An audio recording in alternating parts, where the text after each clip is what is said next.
Spurs are going to the off the bench with a fabulous finish. Ricardo Quaresma on his first day. Di setiap era kejayaan selalu ada satu nama yang bersinar lebih terang dari yang lain. Bagi Manchester City, nama itu adalah Kevin De Bruyne. Tahun 2015, saat banyak yang meragukan kepindahannya, hanya sedikit yang tahu bahwa pemain berambut pirang ini akan menjadi legenda. Kini, hampir satu dekade kemudian, Kevin De Bruyne bukan hanya legenda. Ia adalah jantung dari Manchester City. Dengan 413 penampilan, 106 gol, dan 6 trofi Premier League, De Bruyne mengubah permainan menjadi seni. Umpan-umpan terobosan, visi luar biasa, dan kerja keras dalam diam menjadikannya salah satu gelandang terbaik dunia. Tapi semua kisah punya akhir, dan kabar mengejutkan datang. De Bruyne disebut-sebut akan meninggalkan Manchester City di akhir musim ini. Rumor pun menyeruak, tawaran gila datang dari Timur Tengah, gaji fantastis menanti. Tapi ini bukan sekedar soal uang, ini soal warisan. Dan pertanyaan besar pun muncul, apakah ini benar-benar akhir bagi De Bruyne di City? Hubungan De Bruyne dan Guardiola bukan sekedar antara pelatih dan pemain. Mereka adalah duet taktis. Visi Pep di lapangan hanya sempurna saat diterjemahkan oleh otak bernama Kevin. City adalah tim besar, tapi City dengan De Bruyne adalah mesin perang yang sempurna. Sejak debutnya, De Bruyne telah menciptakan lebih dari 120 assist. Ia bukan sekedar penyedia peluang, dia adalah peluang itu sendiri. Dan pada malam yang tak terlupakan di Istanbul, ia akhirnya mengangkat trofi Liga Champions. Trofi yang selama ini mereka kejar bersama. Momen itu menjadi klimaks, mungkin juga penutup dari kisah luar biasa ini. Dari Toni Kroos hingga Xavi, dari Steven Gerrard hingga Lampard, semua mengakui satu hal, Kevin De Bruyne adalah gelandang generasi ini, tak tergantikan, tak terulang. Jika benar ia akan pergi, lubang yang ditinggalkan bukan hanya secara taktik, tapi secara emosional. Tak mudah menggantikan jiwa dalam ruang ganti, pemimpin dalam sunyi, pahlawan dalam bayang-bayang. Liga Arab, MLS, atau pulang ke Belgia, keputusan belum diumumkan. Tapi yang jelas, De Bruyne ingin tantangan baru, tempat di mana ia masih bisa bermain, tapi juga membangun kehidupan setelah sepak bola. Dan saat ia berjalan meninggalkan Etihad untuk terakhir kalinya, stadion itu tak akan pernah sama. Anak-anak akan terus memakai jersey bernomor 17. Karena De Bruyne bukan hanya pemain, ia adalah legenda. Untuk semua memori, untuk setiap umpan yang membuat kita berdecak kagum, untuk setiap malam ajaib, untuk setiap malam ajaib yang tak akan pernah kita lupakan. Terima kasih Kevin De Bruyne untuk segalanya.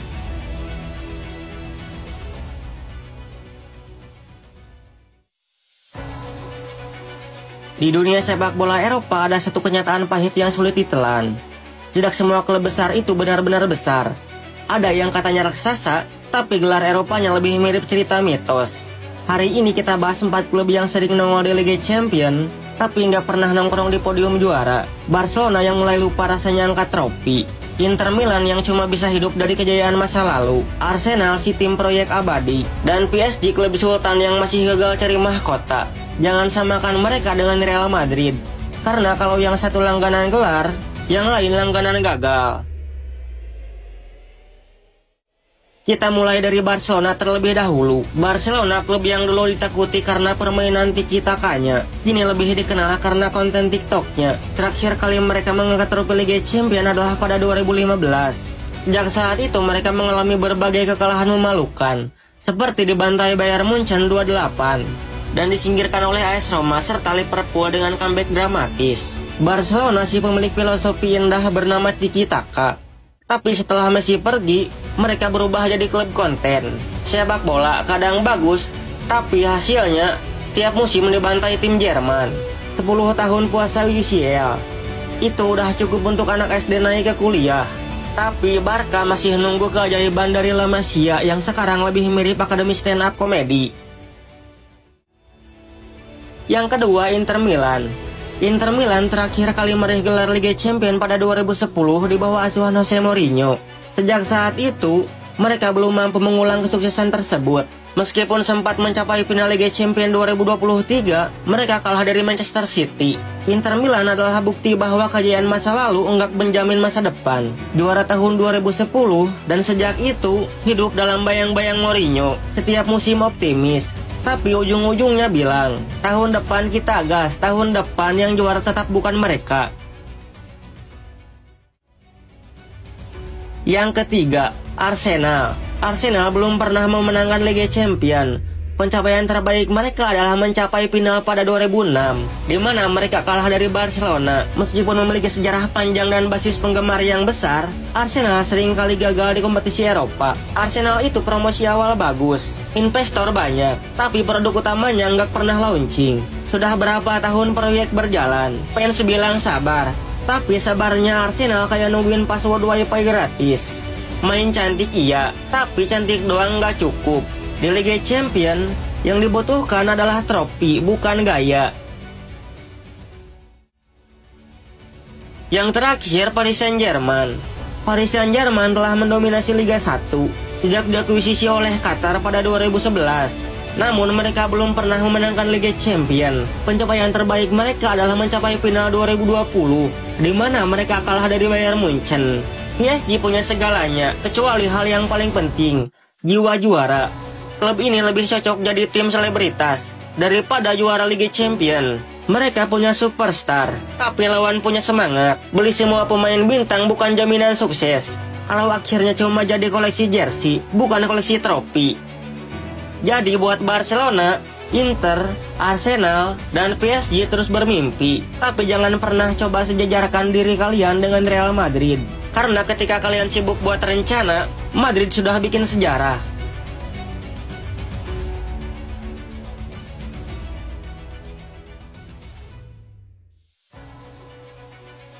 Ada pepatah lama dari tanah sepak bola, jangan pernah menertawakan mereka yang jatuh, karena esok engkau yang akan tergelincir. Ini adalah kisah tentang roda kehidupan di sepak bola.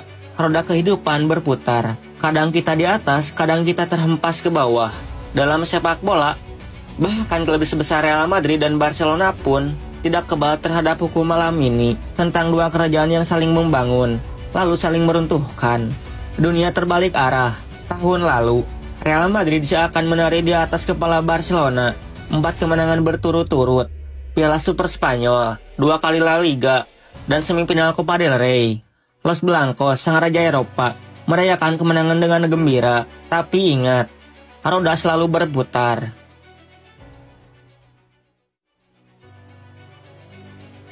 Musim 2023-2024, dunia milik Madrid. Super Copa mereka angkut. La Liga mereka injak-injak Barcelona 2 kali. Copa del Rey mereka kirim Barca pulang, sambil memunguti sisa harga diri di lorong stadion.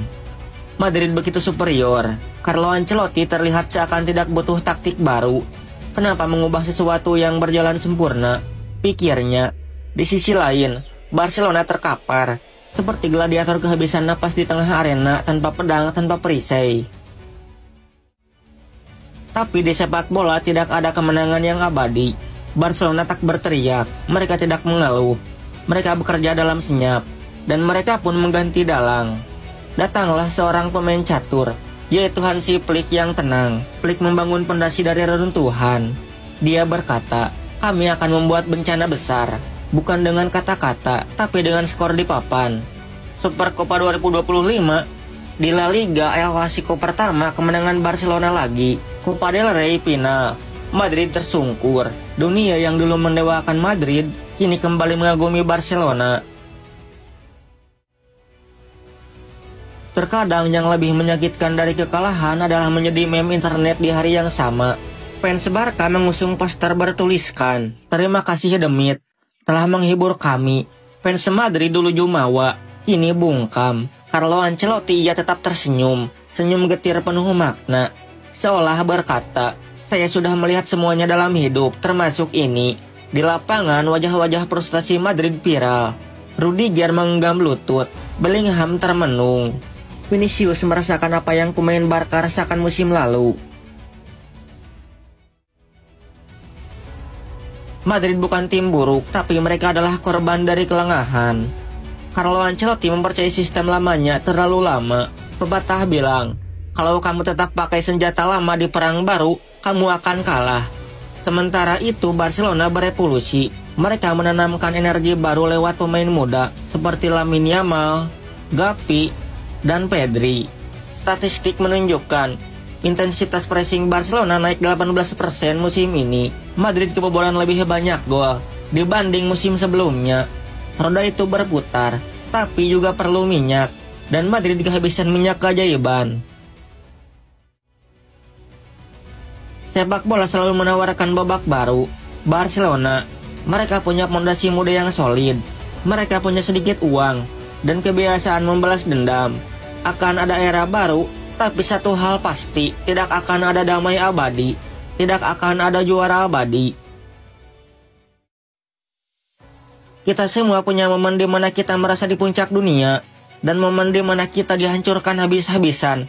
Hari ini Madrid menangis, besok mungkin Barca yang meringis. Tapi dalam setiap luka ada janji, ada tekad untuk kembali. Karena seperti roda kehidupan, kadang hidup itu di Madrid, kadang hidup itu di Barcelona. Tapi hidup tetap berjalan. Inilah seni sepak bola yang harus kita nikmati.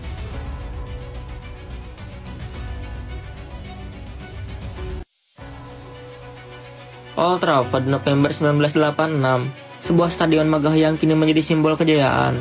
Tapi waktu itu sunyi, ditinggalkan gelar, ditinggalkan harapan.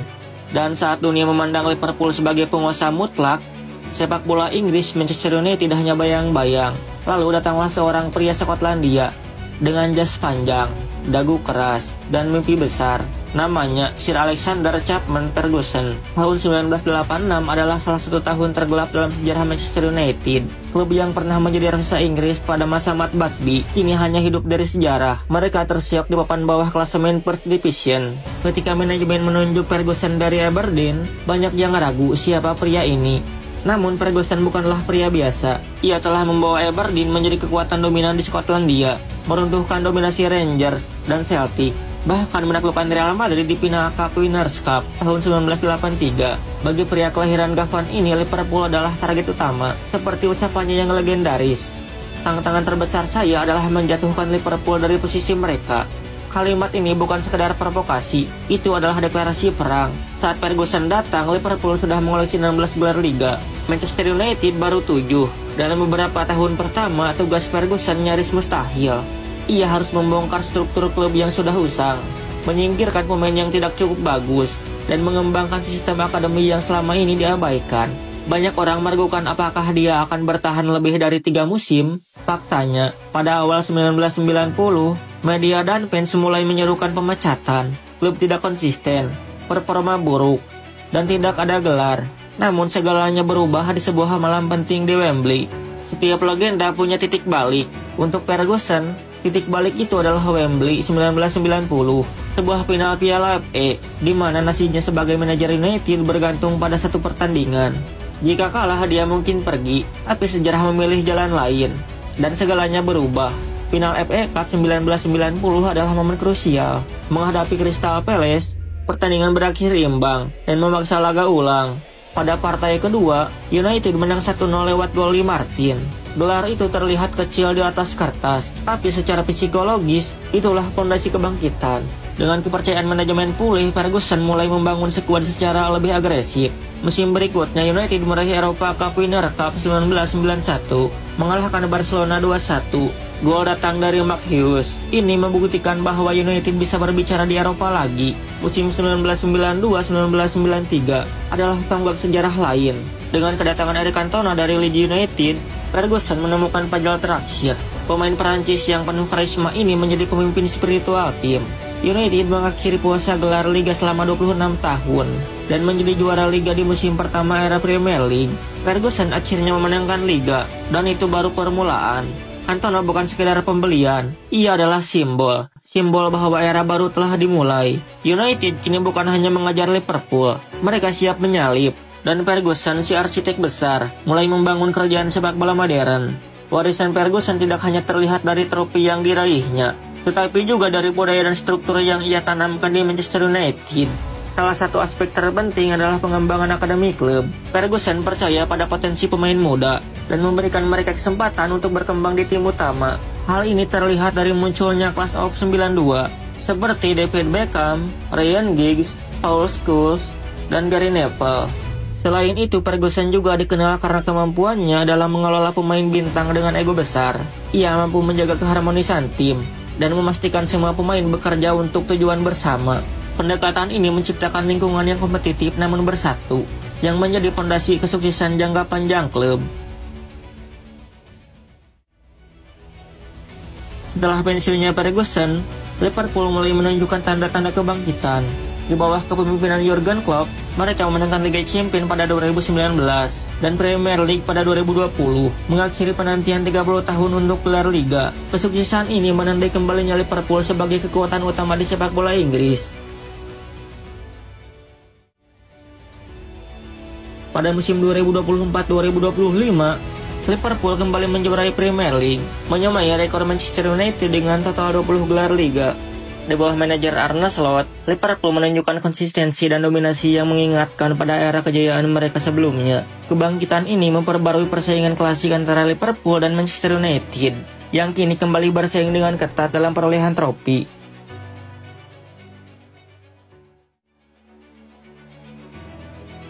Perbedaan antara strategi kepemimpinan Ferguson dan Klopp menunjukkan pendekatan yang berbeda, namun sama efektifnya.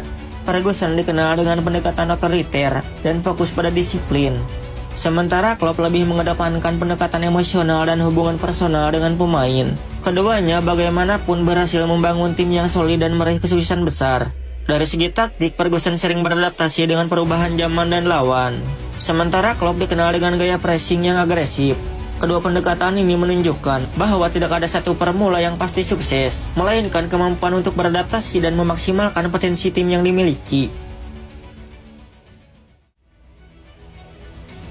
Warisan Sir Alex Ferguson tetap hidup di Manchester United dan sepak bola Inggris secara keseluruhan. Pendekatan manajemennya dan fokusnya pada pengembangan pemain muda, kemampuan untuk membangun tim yang kompetitif, menjadi standar bagi manajer-manajer berikutnya. Kebangkitan Liverpool menunjukkan bahwa dominasi dalam sepak bola bersifat siklus, dan setiap tim memiliki peluang untuk bangkit kembali.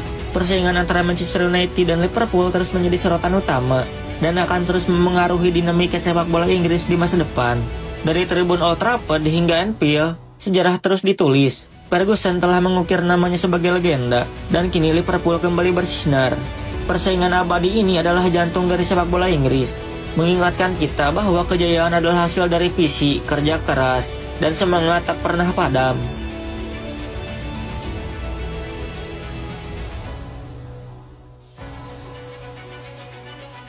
Senja turun perlahan di Stadion Santiago Bernabeu.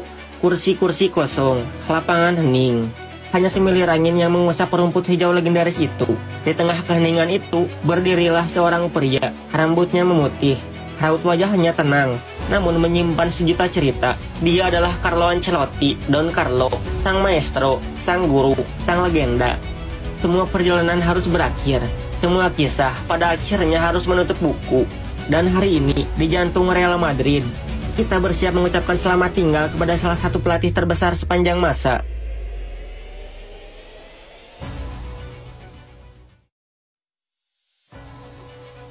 Carlo Ancelotti lahir pada 10 Juni 1959 di sebuah desa kecil bernama Reggiolo di kawasan Emilia Romagna, Italia. Ayahnya Giuseppe Ancelotti adalah seorang petani sederhana, hidup keras tapi penuh kehangatan. Carlo tumbuh di ladang, memanen jagung dan gandum bersama keluarganya, belajar tentang arti kerja keras, ketabahan, dan rendah hati. Sepak bola baginya awalnya hanyalah hiburan selepas bekerja, sebuah permainan yang memberinya mimpi. Mimpi itu melangkah keluar dari ladang dan masuk ke stadion-stadion megah. Tahun 1974, saat berusia 15 tahun, Carlo bergabung dengan Akademi Parma, dan di sanalah bibit-bibit kejeniusannya mulai tumbuh. Sebagai pemain, Ancelotti bukanlah yang paling cepat, bukan pula yang paling eksplosif. Namun di tengah riuh rendah sepak bola Italia yang keras, Carlo menonjol dengan cara berpikirnya. Ia membaca permainan seperti seorang maestro membaca partitur musik. Ia tahu kapan harus memperlambat tempo, kapan harus menyerang, kapan harus bertahan. Don Carlo pindah ke AS Roma pada 1979. Carlo menjadi bagian penting dalam revolusi yang dipimpin oleh Nis Lidom. Ia membantu Roma memenangkan Scudetto pada 1983 serta 4 Coppa Italia. Lalu pada 1987 ia bergabung dengan AC Milan di bawah asuhan Arrigo Sacchi. Carlo menjadi bagian dari salah satu tim terbaik sepanjang masa bersama Ruud Gullit dan Marco van Basten. Bersama Milan, ia memenangkan 2 Eropa Cup pada 1989 dan 1990, 2 Piala Super Eropa, 1 Intercontinental, 2 Serie A. Cedera lutut akhirnya memaksanya pensiun pada usia 33 tahun. Namun itu bukanlah akhir, itu baru permulaan. Setelah pensiun, Carlo tahu ia masih memiliki satu panggilan menjadi pelatih. Ia belajar di Caparciano, akademi pelatih tersohor di Italia, dan menjadi asisten pelatih nasional Italia di Piala Dunia 1994. Italia saat itu dipimpin oleh Arrigo Sacchi dan melaju hingga final sebelum kalah lewat adu penalti dari Brazil. Pada 1995, Carlo memulai karir manajernya di Reggiana. Meskipun hanya semusim, ia sukses membawa klub kecil itu promosi ke Serie A. Karirnya lalu berlanjut ke Parma, Juventus, dan akhirnya AC Milan. Di Milan, Carlo membangun dinasti. Ia mengambil keputusan besar mengubah Andrea Pirlo mengatur permainan dari kedalaman. Keputusan ini mengubah karir Pirlo dan sejarah sepak bola. Di bawah Don Carlo, Milan meraih 2 kali Liga Champions pada 2003-2007, 1 kali Serie A 2004, 1 kali Coppa Italia 2003, 1 kali Piala Dunia antar klub 2007, dan 2 kali Piala Super Cup 2003-2007. Namun kemenangan besar selalu berdampingan dengan luka. Final Liga Champions 2005 di Istanbul ketika Milan kalah secara dramatis dari Liverpool adalah salah satu malam tergelap dalam hidup Ancelotti. Sepak bola mengajarkan kita bahwa kemenangan tak pernah abadi. Kita harus belajar dari kekalahan juga, katanya kemudian. Setelah menorehkan kejayaan bersama AC Milan, Don Carlo berkelana. Tahun 2009 ia mendarat di tanah Inggris bersama Chelsea dan langsung menulis sejarah. Carlo Ancelotti menjadi pelatih pertama yang mempersembahkan gelar Premier League dan FA Cup dalam satu musim. Sebuah pencapaian yang tak pernah terjadi sebelumnya. Namun petualangan sang maestro belum berhenti. Carlo kemudian membawa semangatnya ke Paris, melatih PSG antara 2011 hingga 2013 dan mematahkan penantian panjang, membawa PSG menjuarai Liga 1 untuk pertama kalinya dalam hampir 2 dekade. Setelah Paris, Don Carlo menginjakkan kaki di tanah impian, yaitu Spanyol. Bersama Real Madrid 2013 hingga 2015, ia mempersembahkan sesuatu yang telah lama dirindukan, yaitu La Decima, trofi Liga Champions ke-10, sebuah mahakarya yang membuat namanya abadi di Santiago Bernabeu. Tapi seorang pengelana sejati tak pernah tinggal terlalu lama.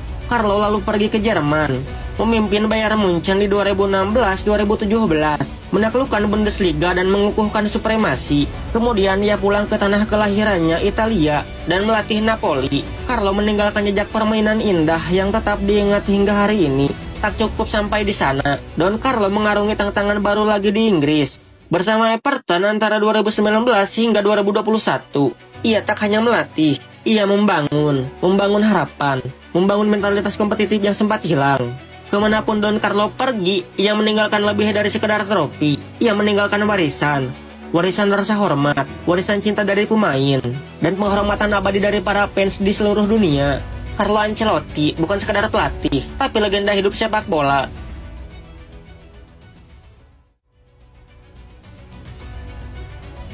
Ketika Real Madrid memanggilnya kembali pada 2021, banyak yang meragukan keputusan itu. Carlo sudah dianggap usang. Dunia sepak bola katanya sudah berubah. Tapi Ancelotti dengan senyuman khasnya membungkam semua kritik dalam musim pertamanya kembali. Ia mempersembahkan La Liga, Super Spanyol, Liga Champions ke-14, mengalahkan PSG, Chelsea, Manchester City, dan Liverpool.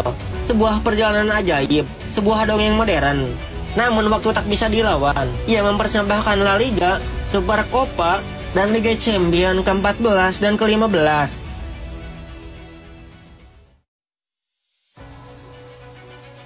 Musim 2024-2025 menjadi musim penuh luka bagi Carlo Ancelotti. Cedera menimpa pemain-pemain kunci. Pemain muda yang masih hijau dipaksa bermain di laga-laga besar. Keputusan Carlo untuk telat memasukkan pemain pengganti dalam laga-laga penting menjadi bahan kritik. Dan Real Madrid, El Clasico kali ini bukan sekedar kekalahan. Ini pukulan telak untuk Real Madrid. 3 kali bertemu Hansi Flick di 3 kompetisi berbeda, Carlo Ancelotti harus tunduk tanpa balas. Dan kekalahan ini membuat Real Madrid resmi kehilangan 2 gelar besar musim ini. Hanya sepekan lalu, mereka dipermalukan Arsenal di Liga Champions. Kini, jatuh lagi di tangan Barcelona di El Clasico. Satu-satunya harapan yang tersisa adalah La Liga. Tapi jarak 4 poin dengan Barcelona dan 1 pertandingan final pekan depan. Jika kalah lagi, Real Madrid akan menutup musim ini tanpa satupun trofi. Musim kelam di Bernabeu, masa depan Carlo Ancelotti di ujung tanduk. Tekanan dari media, dari fans, bahkan dari manajemen klub semakin kuat. Suara-suara sumbang mulai terdengar. Sudah waktunya ganti pelatih. Real Madrid butuh napas baru. Don Carlo sudah kehabisan ide. Namun Carlo tetap Carlo. Ia tak mengeluh, tak menyalahkan siapapun. Ia berdiri di hadapan wartawan, tersenyum tipis dan berkata, "Saya bertanggung jawab." Tapi sepak bola memang seperti ini. Kita menang bersama, kita kalah bersama. Kelas seorang maestro tak pernah pudar, bahkan di tengah badai. Apapun yang terjadi setelah musim ini, tak ada yang bisa menghapus warisan Don Carlo. 5 kali Liga Champions, 1 Premier League, 1 Liga 1, 1 Bundesliga, 1 Serie A, Piala Dunia antar klub, Piala Super UEFA, Piala Super Nasional di 4 negara. Ia menjadi pelatih pertama yang memenangkan Liga di 5 Liga top Eropa. Ia dihormati bukan hanya karena trofi, tapi karena caranya memperlakukan manusia. Bagi Carlo, sepak bola bukan hanya tentang kemenangan. Sepak bola adalah tentang membangun keluarga, tentang cinta, tentang rasa hormat. Dalam dunia yang berubah begitu cepat, dalam dunia yang sering lupa, Don Carlo mengajarkan kita tentang kesabaran.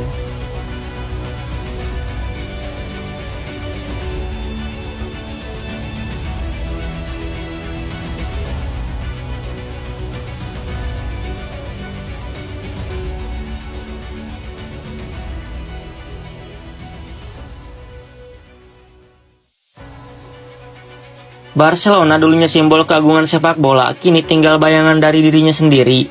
Klub yang pernah menari di atas lapangan dengan elegan, kini tersandung oleh hutang, pergantian manajemen, dan kepergian sang ikon Lionel Messi. Ronald Koeman mencoba bertahan di tengah badai, tapi Camp Nou tak lagi terasa megah, suaranya tak sekeras dulu. Tribunnya tak lagi penuh harapan, yang tersisa hanyalah nostalgia dan kesepian yang menggema dari dinding-dinding kejayaan lama. Dan ketika semuanya tampak tenggelam, ia kembali seorang mantan jenderal lapangan tengah. Kini hadir bukan sebagai legenda, tapi sebagai pria yang siap menanggung beban klub tercintanya, yaitu Xavi Hernandez tidak datang untuk menatap masa lalu, tapi untuk menanam masa depan di tanah yang porak-poranda. Xavi datang tanpa jaminan, tanpa mega bintang, tanpa kestabilan, tapi ia membawa sesuatu yang lebih berharga dari semua itu, yaitu keyakinan pada filosofi dan pada anak-anak muda. Ia membuka pintu untuk Konde. Ia menarik rapinya ke sisi kanan serangan. Ia adalah orang pertama yang melihat kilau dari seorang bocah bernama Lamine Yamal dan memberi kesempatan pertama yang mengubah segalanya. Saat banyak pelatih yang ragu memainkan pemain 16 tahun di laga penting, Xavi justru merangkul mereka. Pau Cubarsí, bek muda yang bahkan belum dikenal publik, diberi debut di malam besar. Alejandro Balde yang dulunya hanya pelapis, kini bersinar terang sebagai pilihan utama di lini belakang. Dan tentu saja Fermin Lopez, pemain yang tidak ada di radar siapapun, tapi Xavi melihat sesuatu yang cukup untuk memberi menit-menit bermain. Dan dari menit-menit bermain itu lahirlah kepercayaan. Tak lupa Gavi, dalam usia remaja ia diberi tanggung jawab seorang veteran. Karena Xavi tahu, untuk membangun tim, kau harus mulai dari pondasi yang berani. Namun setelah musim yang penuh tantangan, Xavi memutuskan untuk mengakhiri masa baktinya. Pada 29 Mei 2024, Barcelona menunjukkan si Flick sebagai pelatih kepala baru. Flick, mantan pelatih Bayern Munchen dan tim nasional Jerman, membawa pendekatan baru yang menggabungkan disiplin Jerman dengan filosofi permainan menyerang Barcelona. Ia melanjutkan kepercayaan pada pemain muda, memberikan kesempatan kepada talenta seperti Casado dan Bernal. Di bawah asuhannya, termasuk kemenangan 4-0 atas Real Madrid di El Clasico dan memenangkan Copa del Rey setelah mengalahkan Real Madrid 3-2 di final. Mungkin Xavi tak akan selalu menang, mungkin trofi yang ia bawa tak akan setara dengan era Guardiola, tapi satu hal yang pasti, ia telah menanam sesuatu yang akan tumbuh dalam waktu panjang. Ia datang saat badai, ia tak menunggu keadaan sempurna, ia bertindak ketika harapan hampir pudar. Kini ketika kita melihat Yamal mencetak gol di Liga Champions, atau Cubarsí memblok bola di menit krusial, dan Gavi mengontrol lini tengah dengan nyali, kita tahu itu bukan kebetulan. Itu adalah hasil dari keberanian seorang pria yang percaya. Jangan lupakan pria ini, karena meskipun langkahnya tenang dan suaranya tak keras, jejaknya tertinggal dalam di Camp Nou, di La Masia, dan di hati yang semua mencintai Barcelona. Sebuah saga yang mengguncang dunia sepak bola lebih dari sekedar transfer biasa. Transfer pemain bintang selalu jadi sorotan, tapi kisah ini melampaui ekspektasi publik. Kylian Mbappe menuju Real Madrid bukan sekedar kabar, ini bab sejarah baru, drama, emosi, tekanan publik, dan jutaan hati yang tertambat pada keputusan satu orang. Ini bukan hanya antara dua klub, tapi dua dunia yang bertabrakan. Proyek modern PSG melawan romantisme sejarah dan lambang kerajaan Real Madrid. Mbappe adalah simbol zaman, muda, karismatik, cepat, dan haus akan kejayaan abadi. Madrid adalah takdir itu sendiri, sabar, diam, tapi selalu hadir di akhir cerita. Namun seperti epos besar lain, tidak ada jalan yang benar-benar mulus. Yang awalnya kisah cinta berubah jadi episode penuh drama dan pengkhianatan, dan publik terpecah dalam spekulasi gila, hingga akhirnya cerita ini berakhir bukan dengan tepuk tangan, tapi dengan takdir yang menyegel satu nama di sejarah Raja Eropa.